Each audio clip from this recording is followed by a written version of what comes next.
તો હું તમારા નાનપણની વાત કરું તો તમારું નાનપણ કેવું રહ્યું હતું? તમારા મા બાપનો સપોર્ટ તમને કેવો રહ્યો હતો? એમ તો નાનપણ બધાનું જ બહુ મસ્ત હોય છે, કેમ કે નાનપણમાં કોઈ સ્ટ્રેસ જ નથી હોતું, સૌથી પહેલા પૈસા કમાવાનું.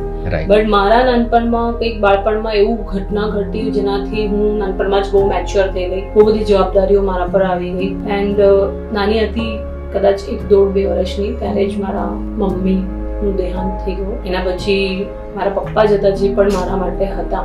એન્ડ સમય જતા મારા પપ્પાનું પણ દેહાંત થઈ ગયું. મારી દુનિયા એક જ સેકન્ડમાં આખી લૂંટાઈ ગઈ. એટલે બાળપણ મારું મને જોવા જ નહીં મળ્યું. એક આશા હતી કે મારા પપ્પા સાથે હતા, પણ સમય જતા એવું કંઈક થયું કે મારા પપ્પાની પણ ડેથ થઈ ગઈ. મારું બાળપણ ત્યાં જ પૂરું થઈ ગયું અને ત્યાં જ હું એક સેકન્ડમાં જ એવું થયું કે હું હવે મોટી થઈ ગઈ.